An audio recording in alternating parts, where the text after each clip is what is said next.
Bismillahirrahmanirrahim. Assalamualaikum warahmatillahi wabarakatuh. Kembali lagi di channel Cerita Nyata. Cerita ini dibagikan oleh sobat cerita nyata yang bernama Tiara.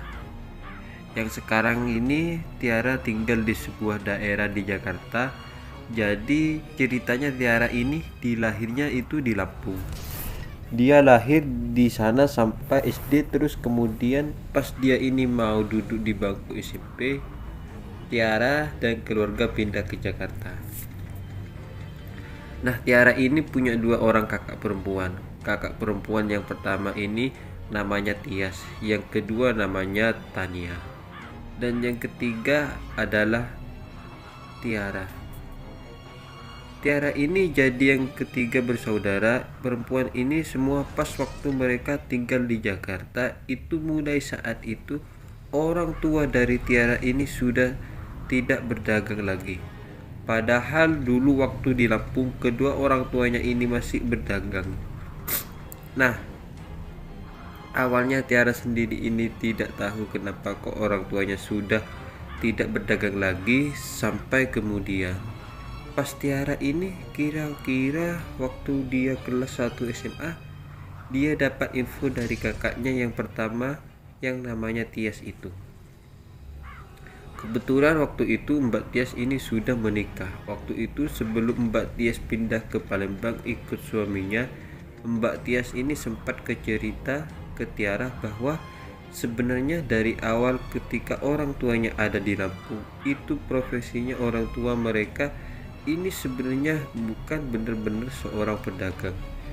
Jadi pedagang atau di pasar ini hanya untuk sampingan. Profesi utama dari orang tua mereka ini adalah meminjamkan uang, dalam kurung seperti kayak semacam rentenir. Jadi hal ini diketahui oleh Tiara pas waktu dia ini SMA. Jadi mulai dari kecil sampai di SMP dia tidak tahu bahwa dari kakak sendiri. Nah, terus kakaknya juga bilang, kenapa keluarga kita ini dek sering banget ada masalah. Kamu lihat bapak seperti itu, ibu seperti itu, kita sendiri ini juga tidak saling akur satu sama lain. Memang Tiara menyadari omongan kakaknya ini benar. Jadi Tiara ini dan Tias dan juga Tania ini, mereka ini tidak seperti saudara pada umumnya. Mereka jarang ngobrol dan sering sekali bertengkar. Yang terjadi dengan bapak Tiara, beliau ini sering gonta-ganti pasangan sampai ibunda Tiara ini memaklumi hal itu. Kayaknya seolah-olah sudah tidak urusan bapak mau seperti apa, sudah ibu tidak mau ngurus. Nah, hal ini menjadi pemandangan yang sangat wajar di keluarga mereka. Nah, ternyata barulah di sini Tiara berpikir, ya mungkin karena ini dari kecil mereka ini dibesarkan dengan uang haram, uang rentenir itu. Nah, di antara tiga orang saudara dari Tiara ini, memang bukan berarti Tiara ini bermaksud sombong, tapi Tiara sendiri yang menyadari mungkin ini semua karena uang haram yang masuk dan jadi daging, sampai akhirnya membuat hubungan keluarga ini amburadul. Hubungan saudara dengan saudara yang lain akhirnya jadi rusak. Termasuk juga dengan tante dan omnya Tiara, mereka ini jarang sekali berkunjung ke sana. Bahkan ketika lebaran. Nah, suatu ketika ibunya ini sempat bilang ke Tiara, "Dik, bapakmu ini sudah tidak pulang 2 minggu." Nah, menurut Tiara bapaknya ini sempat pamit beliau ini mau kerja ke luar kota. Tapi ibunya bilang bapaknya ini kecantol perempuan lain dan tidak tahu di mana. Jadi dari situ Tiara ini kembali berpikir, memang keluarganya ini benar-benar berantakan dan tidak pernah menyaksikan keluarganya ini utuh makan bareng di sebuah meja. Makan tidak pernah sama sekali. Yang terjadi adalah seperti itu. Dah berjalannya waktu, sampai waktu itu Tiara ini kuliah. Dia kuliah di sebuah kampus swasta di Jakarta. Waktu itu kedua orang kakaknya sudah menikah dan sudah punya anak. Mbak Tias dia tinggal di Palembang bersama suami dan juga anak-anaknya. Sedangkan Mbak Tania ini dia tinggal di Jakarta. Nah, Tiara sendiri waktu itu masih tinggal bersama ibunya. Dan pada saat Tiara ini kuliah, bapaknya ini memang jarang pulang. Sudah benar-benar dia tidak tahu kabar bapaknya seperti apa. Nah, suatu ketika pas lebaran mereka semua kumpul di rumah ibunya, sementara bapaknya sendiri tidak menampakkan badan sama sekali dan itu sudah menjadi biasa. Jadi mereka seolah-olah benar melupakan bapaknya. Nah, kejadian itu waktu itu di rumah ibunya di Jakarta ketika keluarga Mbak Tias datang ke keluarga Mbak Tania. Begitupun juga dengan Tiara. Tiara waktu itu melihat sendiri jadi anak dari Mbak Tias ini pinjam iPad-nya dari anaknya Mbak Tania. Jadi iPad-nya dipinjam buat mainan, mereka awalnya main seperti biasa. Nah, tiba-tiba Tiara ini dengar ada suara benda jatuh. Pas waktu Tiara ngelihat ternyata iPad-nya yang dipinjam anaknya Mbak Tias ini jatuh adalah iPad dari anaknya Mbak Tania. Nah, di situ mereka bertengkar yang anak kecil ini. Terus Mbak Tias ini menghampiri anak-anak itu. Terus Mbak Tias ini sempat minta maaf ke Tania dan maaf ya iPad-nya anaknya dijatuhin. Nggak bisa nih anakmu pokoknya waktu itu sampai kata-kata kasar banget sampai akhirnya membuat mereka bertengkar. Dan waktu itu Tiara ini sampai melihat benar kedua orang kakaknya ini teriak-teriak kayak bukan perempuan dan saling melemparkan kata-kata jorok. Nah, waktu itu ibunya Tiara sendiri sudah tidak bisa ngapa-ngapain selain beliau langsung masuk ke kamar. Nah, hal ini terjadi sampai setengah jam. Terus Mbak terus ngomong ke suaminya, sudah mas, ayo pulang mas, tidak usah kesini lagi. Lah, semua barang-barang ini kemudian dikemas. Mbak Tias pun keluar dari rumah. Tidak lama setelah itu Mbak Tania juga meminta ke suaminya untuk pergi dari sana. Terjadi di hari raya lebaran. Jadi situasinya benar-benar carut marut. Lah, hal ini sudah biasa. Memang mereka bertengkar itu biasa, tapi kayaknya waktu itu memang menurut Tiara benar-benar pertengkaran ini luar biasa. Sangat parah karena melibatkan anak-anak mereka. Jadi semenjak saat itu antara Mbak Tias dan Mbak Tania ini sudah jarang sekali ketemu. Bahkan bisa dikatakan mereka ketika lebaran juga tidak pernah datang lagi. Nah, Tiara sendiri juga menyesal hal ini. Kenapa sih kok kakak-kakakku kok seperti ini? Apa mungkin karena dari kecil kami dibesarkan dari uang haram ini, hingga akhirnya membuat segala sesuatu itu carut marut. Nah, sampai kira-kira 3 lebaran mereka ini tidak pernah datang. Barulah waktu itu di pertengahan tahun tiba-tiba Tiara ini dapat kabar bahwa bapaknya ini meninggal di sebuah hotel bersama perempuan lain. Nah, setelah itu akhirnya Tiara pun mengurus jenazahnya. Tiara waktu itu bersama pacarnya yang kita sebut namanya Fadli. Fadli ini membantu proses untuk pengambilan jenazah bapaknya. Jadi jenazahnya langsung diarahkan ke rumah ibunya Tiara itu. Setelah itu barulah Tiara ini menghubungi kakak-kakaknya. Ternyata sampai sekitar jam 3 sore pada waktu jenazah bapaknya ini sudah mau dimakamkan. Mbak Tias dan juga Mbak Tania ini tidak juga datang sampai benar-benar Tiara ditelepon berulang kali. Telepon juga ke suami mereka, mas suami dan juga suami kakak Tania, mereka benar-benar tidak ada yang mau datang. Tidak tahu alasannya apa. Mbak Tania gak mau ketemu Tias, begitupun juga dengan Tias yang gak mau ketemu Tania. Tiara ini bingung kenapa kok mereka jadi kayak gini, padahal ini bapak mereka meninggal. Nah, sampai suatu saat jenazah dari bapaknya ini pun akhirnya dimakamkan. Setelah jenazah dimakamkan di rumah masih keadaan sepi. Dan juga Tania tidak juga datang ke sana berhari-hari kemudian seperti itu, sampai benar-benar Tiara sudah tidak mau tahu lagi dan dia aktivitas seperti biasa. Nah, suatu ketika Tiara ini dikabari oleh suami dari Mbak Tias. Suami Mbak Tias ini bilang bahwa Mbak Tias ini sakit-sakitan. Dan sakitnya itu aneh. Akhirnya Tiara menyampaikan hal ini ke ibunya Mbak Tias. Sakit aneh katanya. Suaminya terus akhirnya tidak lama setelah itu suami Mbak Tias ini menghubungi Tiara lagi bersama dengan ibunya. Suami Mbak Tias ini bilang ke ibunya, saya minta tolong gimana kalau Tias dirawat di Jakarta aja. Katanya di Jakarta ada pengobatan. Saya bingung juga, ini ngurus anak-anak kalau tiap pagi ngantar ke sekolah. Saya bingung. Ya mau tidak mau Tiara dan ibunya pun menerima kedatangan Mbak dari Tias. Nah, pas waktu itu Mbak Tias ini datang, Tiara ini juga kaget. Wajah Mbak Tias ini berubah drastis, rambutnya yang putih-putih ini sudah mulai keluar semua, terus wajah itu kelihatan lebih tua. Jadi wajahnya itu kusam, tidak ceria sama sekali, tidak segar sama sekali. Nah, setelah menghantar istrinya, suami dari Mbak Tias ini pulang kembali ke Palembang. Jadi mulai sejak saat itu Tiara ini yang mengurusi Mbak Tias yang lagi sakit bersama dengan ibunya.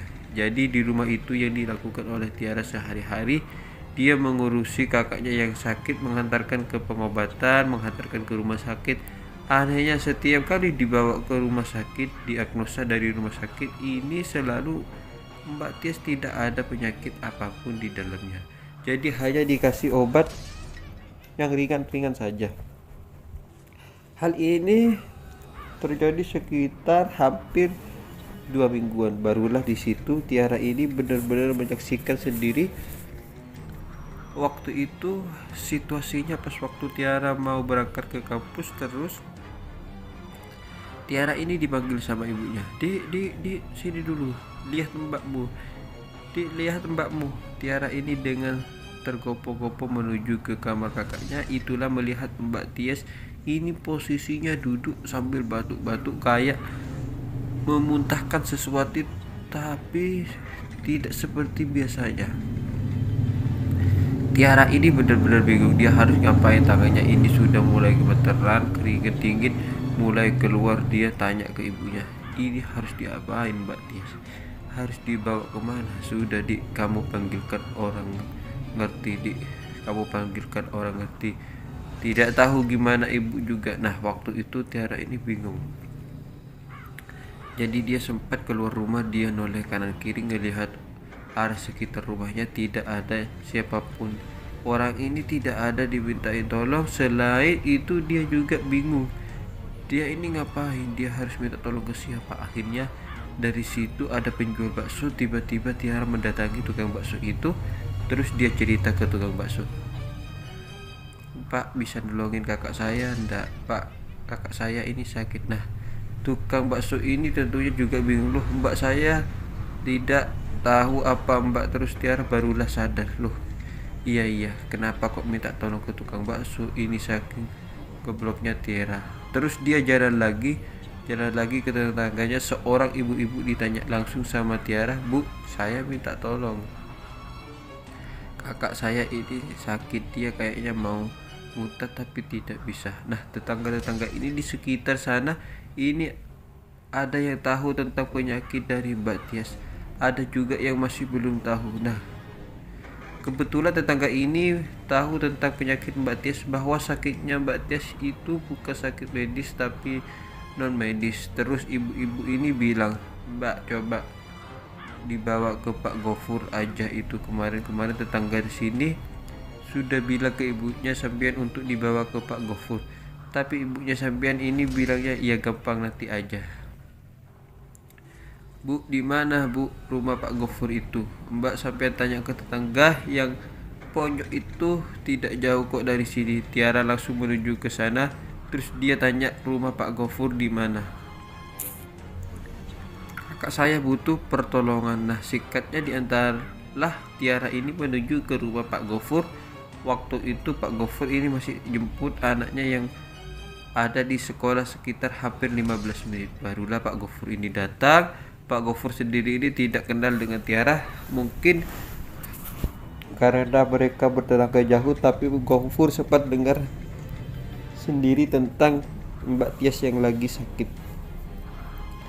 Akhirnya langsunglah Pak Gofur menuju ke rumah Tiara.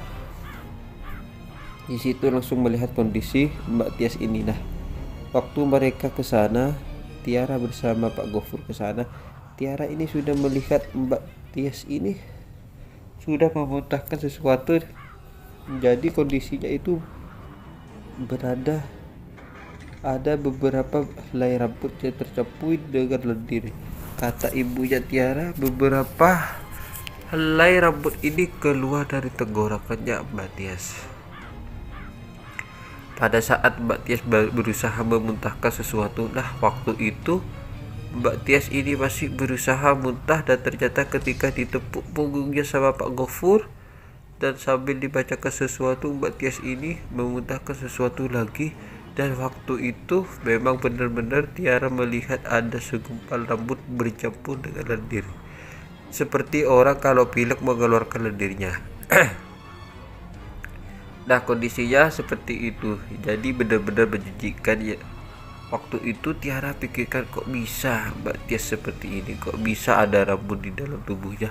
Sampai waktu itu Tiara ini ikut muntah. Akhirnya dengan situasi yang semacam ini, Pak Gofur terus membacakan doa sambil terus menepuk di bagian belakang Mbak Tias ini. Sambil membacakan doa, dan kejadian ini terjadi sekitar 10 menit. Tidak lama setelah itu barulah Mbak Tias ini diam, tidak batuk-batuk lagi. Akhirnya bila ke Pak Tiara, Pak Gofur tolong ambilkan air minum yang air putih. Setelah itu air putih ini dibacakan doa-doa sesuatu sama Pak Gofur. Di situ disuruh minumkan ke Mbak Tias. Setelah itu barulah Mbak Tias ini bisa tenang, beliau baru bisa tidur. Nah, menurut Tiara, pada waktu itu Mbak Tias ini sudah tidak tidur hampir sekitar 4 harian. Tapi setelah Mbak Tias ini memuntahkan sesuatu dan setelah Pak Gofur meminumkan air, di situ baru Mbak Tias ini bisa beristirahat. Nah, di satu sisi lain Tiara ini kaget. Ternyata alhamdulillah Mbak Tias ini bisa tidur. Dan di sini Pak Gofur ini ditanya oleh Tiara, "Pak, kakak saya ini sakit apa ya? Kok bisa kayak gini?" Pak Gofur langsung ngomong dengan gampang biasa, "Mbak, ini ada guna-guna. Ada yang bikin kakak sampai ini, ada yang tidak suka, terus mengirimkan santet. Tapi bismillah lah, setelah ini insyaallah tidak ada apa-apa lagi. Kita coba melakukan pengobatan rutin, dan Mbak insyaallah lama lagi Mbak sampean ini akan segera sembuh." Jadi singkatnya, hampir setiap hari Pak Gofur itu ke sana untuk memijat bagian kepala dari Mbak Tias, dan kemudian membacakan air minum dan disuruh meminumkan ke Mbak Tias. Hal itu dilakukan rutin pagi sore dan setiap hari dilakukan seperti itu. Nah, kira-kira 3 hari sekali Mbak Tias itu mengeluarkan dahak, dan dahakannya ini bercampur sehelai rambut. Jadi benar-benar hal ini terjadi terus.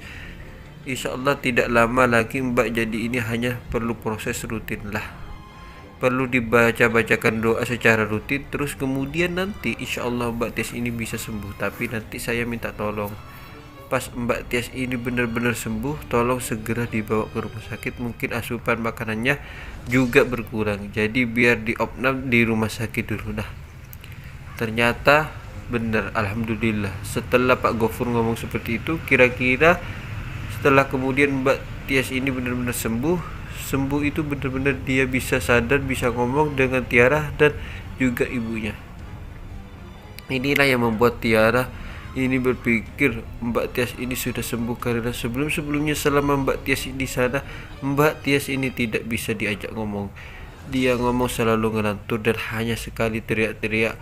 Tapi waktu itu ketika Mbak Tias sudah bisa diajak ngomong, disitulah Tiara ini yakin Mbak Tias ini sembuh. Dan seperti pesan dari Mbak Tias ini dibawa ke rumah sakit. Begitu dibawa ke rumah sakit, barulah di sana Mbak Tias diopnam. Nah,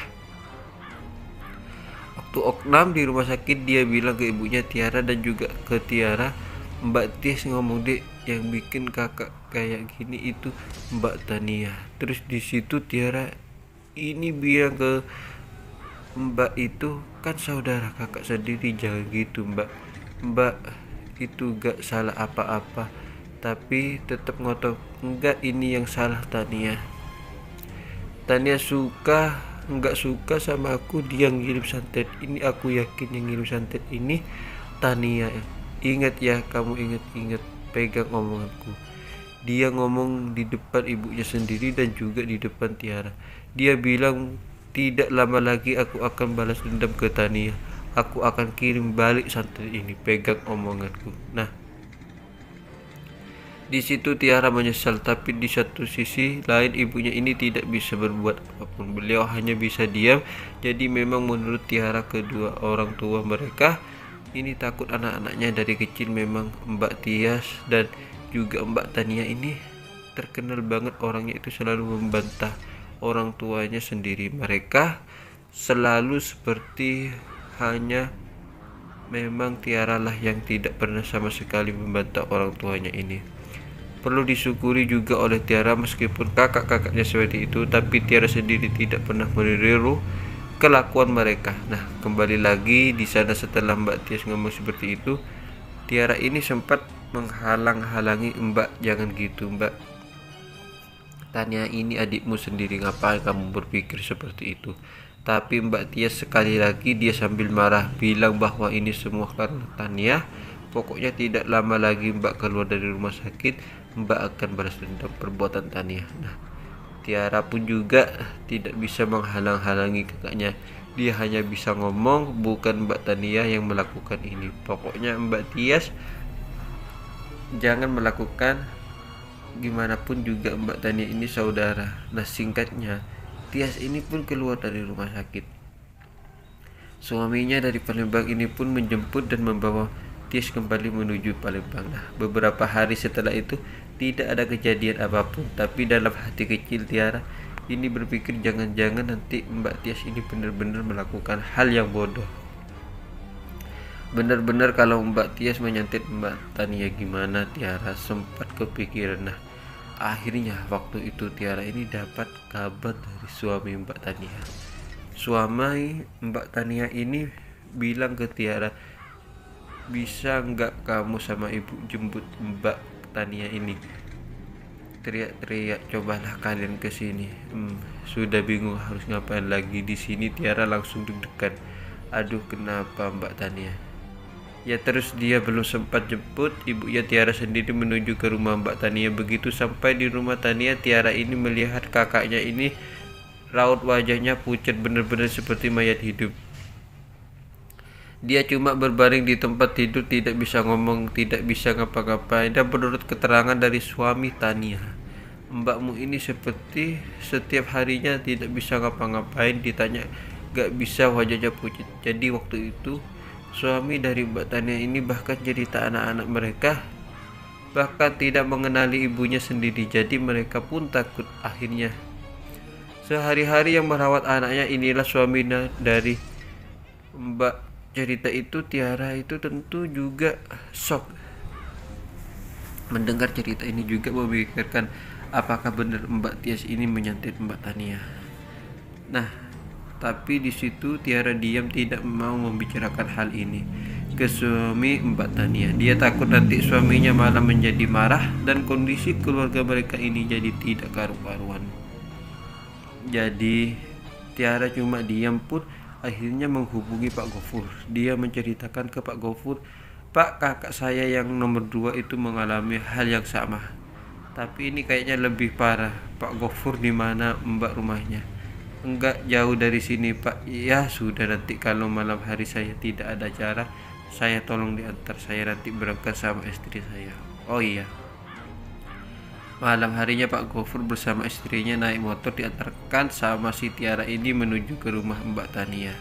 Begitu sampai di sana, belum masuk ke rumah Mbak Tania, Pak Gofur ini kaget, kayak beliau ini melihat sesuatu. Jadi Pak Gofur ini sempat diam masuk ke rumah Mbak Tania dulu. Akhirnya Tiara ini ditanya, kenapa Pak? Oh enggak Mbak, saya cuma kaget aja, ini luar biasa para Mbak yang jaga ini, benar-benar jahat. Sudah, tidak apa-apa, saya tadi cuma kaget. Pak Gofur berdoa, istrinya juga mereka berdoa pun masuk akhirnya menuju ke kamarnya Mbak.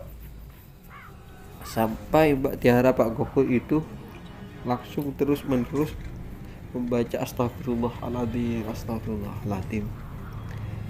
Dan yang terjadi dengan istri Mbak Gofur, beliau ini nangis sambil memegang kakinya.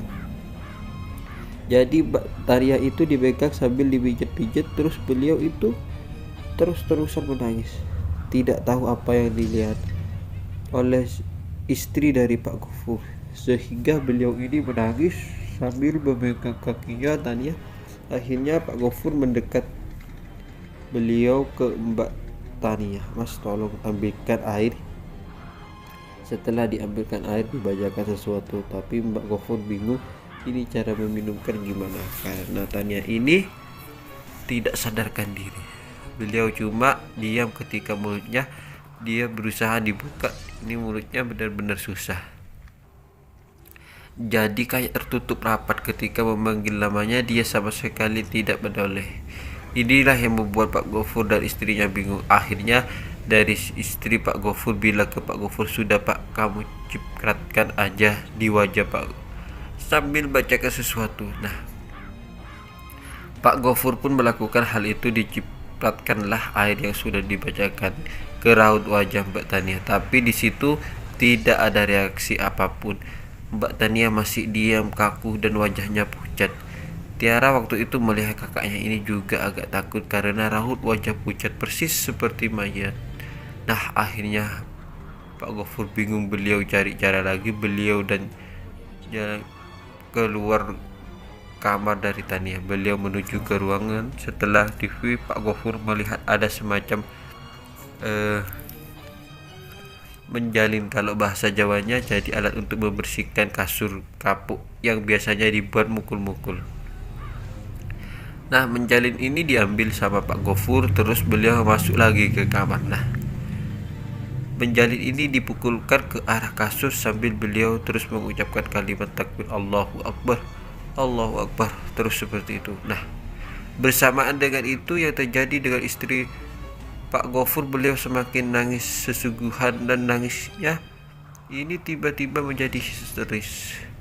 Pada waktu itu Tiara melihat istri dari Pak Gofur ini, langsung beliau diam, tidak nangis lagi, matanya melihat ke arah Gofur. Intinya waktu itu tidak terima kalau Pak Gofur berusaha menyembuhkan Mbak Tania. Akhirnya dari situ Pak Gofur sadar istrinya sudah dirasuki sosok lain. Jadi kesempatan ini digunakan sama Pak Gofur. Ditanyalah, sosok kamu siapa? Kenapa kamu ganggu perempuan ini? Nah, istri Pak Gofur ini langsung ngomong dan suaranya ini beda. Aku disuruh ngomong, ada yang suka, ada yang tidak suka sama perempuan ini.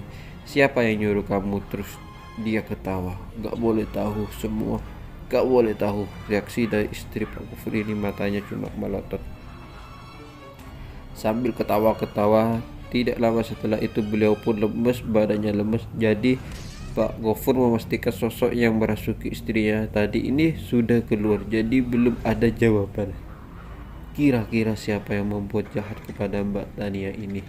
Akhirnya singkatnya Pak Gofur bilang bisa dipastikan karena ini luar biasa jahat. Mbak yang ngirim ini benar-benar tidak suka, ada dendam sama Mbak sampean ini. Terus gimana Pak?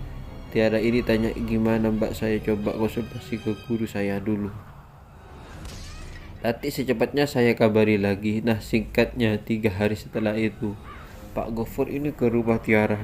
Dia bilang, Pak, gimana kondisinya? Kondisi Mbak Tania masih. Pak Gofur tetap seperti biasa, mau makan tidak mau, jadi badannya benar-benar kurus. Nah, untuk asupan sesuatu yang masuk di tubuhnya suami dari Mbak Tania ini memanggil suster, jadi badannya harus diinfus. Setelah mendengar penjelasan dari Tiara, akhirnya Pak Gofur pun meminta diantar lagi ke rumah Mbak Tania. Begitupun sampai di sana, Pak Gofur ini mengambil tikar.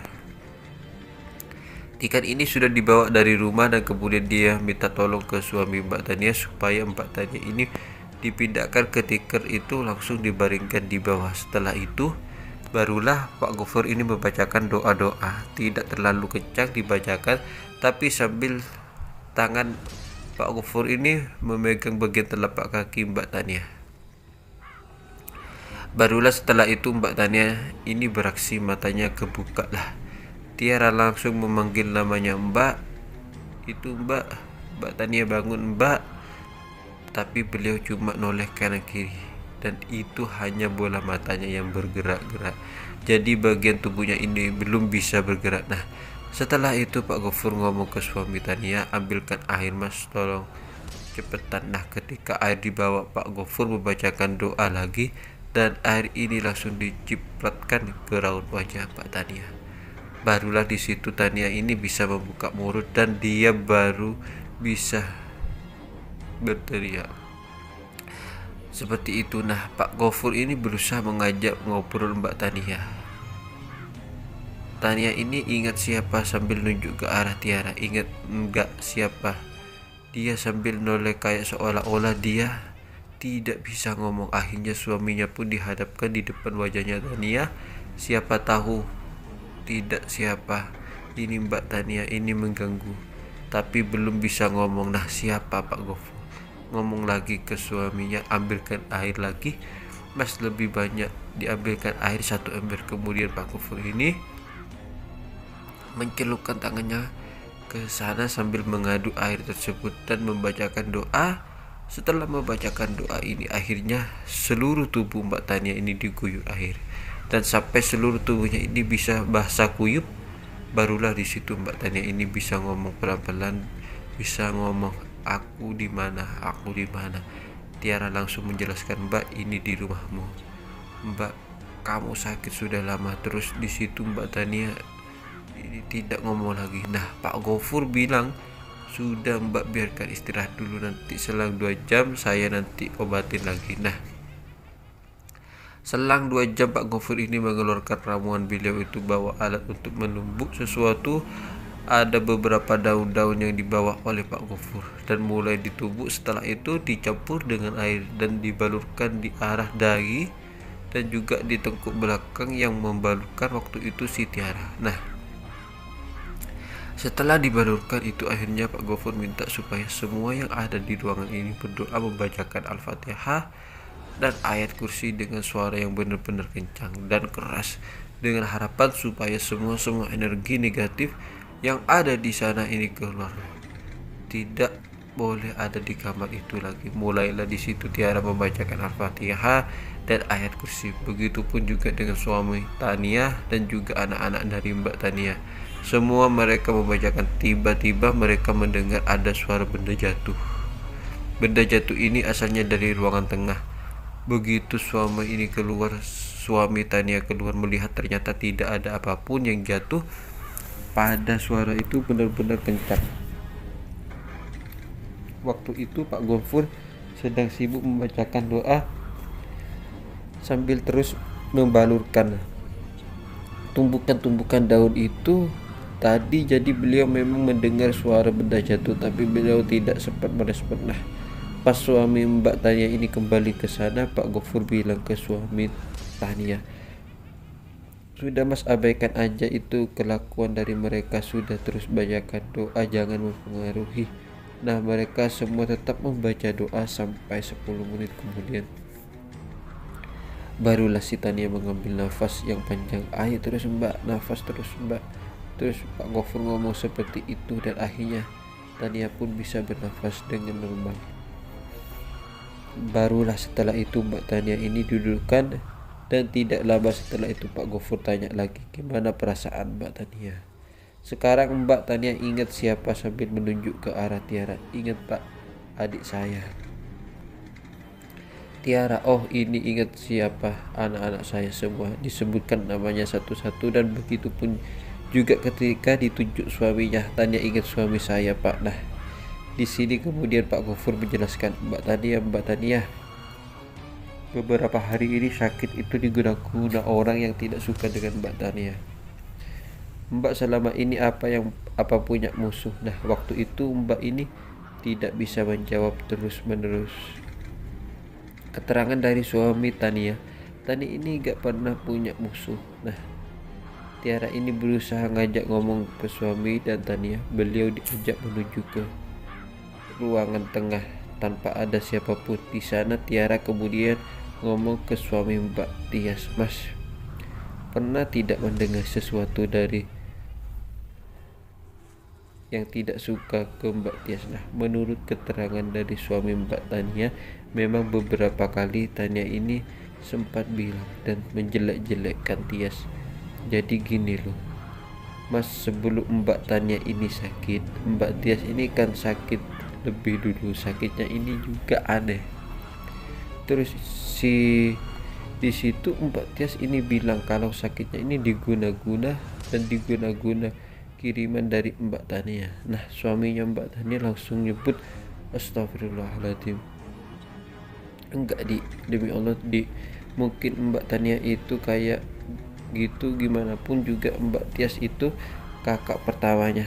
Tidak ada sakit hati dari Tania. Tidak mungkin, demi Allah, Mas yakin tidak mungkin Mbak Tania ngirim guna-guna.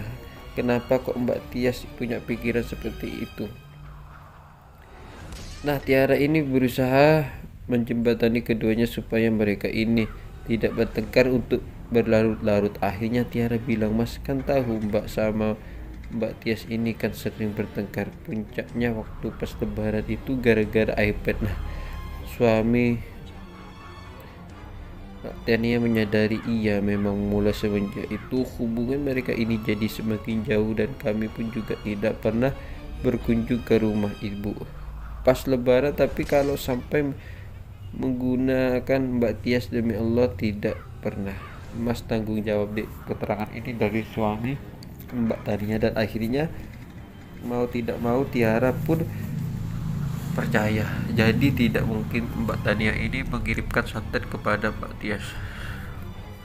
Terus pertanyaannya, siapa kira-kira yang mengirimkan santet ke Tias waktu itu? Nah, hal ini belum terjawab. Akhirnya Tiara pun membuka sedikit kepada suami Mbak Tania, Mas, aku minta maaf ya, jangan sampai Mbak Tania ini tahu. Jadi pas waktu Mbak Tias ini sudah mulai sembuh, ketika Mbak Tias ini yakin kalau nyantet ini adalah Mbak Tania, Mbak Tias ini langsung bersumpah kalau dia balas dendam.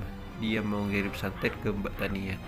Dia benar-benar yakin kalau yang menyantet itu Mbak Tania, dan dia ingin balas dendam. Loh, kok bisa gitu deh? Astagfirullahaladzim, kok tega Mbak Tias melakukan itu ke adiknya sendiri. Dan suaminya ini benar-benar meyakinkan, demi Allah tidak mungkin Mbak Tania melakukan itu. Jadi akhirnya Tiara ini semakin bingung siapa kemudian yang menyantet Mbak Tia ini selama ini. Setelah itu Tiara kembali lagi ke ruangan Mbak Tania itu. Di situ Pak Gofur masih membacakan doa.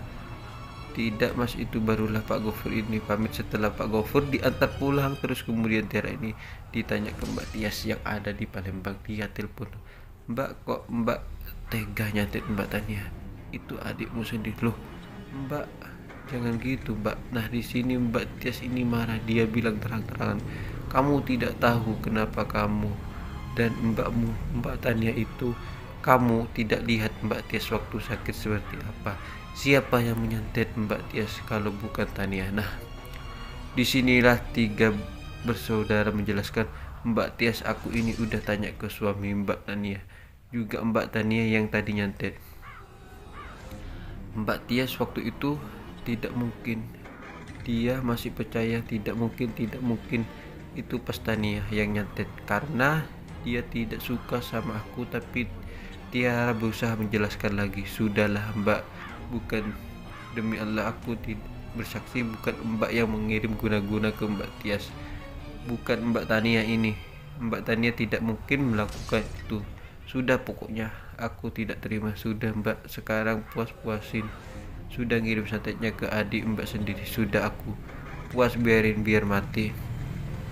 Mbak, kalau Tuhan belum berkehendak Mbak Tania mati, Mbak Tania tidak akan mati. Sekuat apapun santet yang sampai kirimkan, terus dari situ Mbak Tias ini nutup telepon. Nah, berhari-hari kemudian Mbak Tania ini mulai membaik.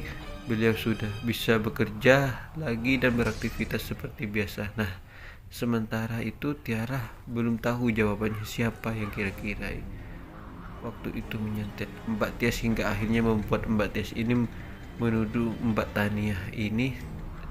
Kan jadi pertanyaan besar. Barulah di situ kemudian hari Tiara mendapat jawaban, ternyata ada seorang laki-laki yang waktu itu dekat dengan Tiara. Ia ini sudah mau menikah. Tiara di tengah perjalanan si laki-laki ini dapat omongan dari Mbak Tias. Kata-kata Mbak Tias inilah yang membuat laki-laki ini sakit hati. Waktu itu Mbak Tias merendahkan laki-laki ini, dan Mbak Tias ini tidak setuju kalau Tiara menikah dengan laki-laki itu. Nah, laki-laki inilah yang kemudian akhirnya menyantet Mbak Tias. Jadi cerita ini baru didapat oleh Tiara setelah Tiara putus dengan laki-laki ini dan satu temannya yang melaporkan hal ini ke Tiara. Jadi jawabannya pun mulai terbuka. Nah, baru-barulah Tiara ini menyampaikan kabar ke Mbak Tias. Mbak, ingat enggak sama laki-laki yang pernah dekat sama aku, namanya Roni? Terus tiba-tiba Tias ini diam. Mbak tahu enggak yang nyantet Mbak itu si Roni, karena Mbak Tias itu pernah ngomong kasar ke Roni. Bahkan Mbak melarang hubunganku sama Roni, padahal waktu itu Mbak tahu sendiri undanganku sama si Roni ini sudah tersebar di gedung, sudah dibayarkan. Kenapa kok Mbak Tias tega ngomong seperti itu? Loh, yang akhirnya membuat Roni ini menyantet Mbak Tias karena kata-katanya Mbak Tias yang membuat Roni ini merasa direndahkan. Begitupun juga dengan keluarganya Roni. Aku tahu ternyata yang meninggal pernikahan itu adalah Mbak Tias. Setelah obrolan ini, Tiara pun menutup teleponnya. Akhirnya hubungan Tiara dengan Mbak Tias ini jadi renggang.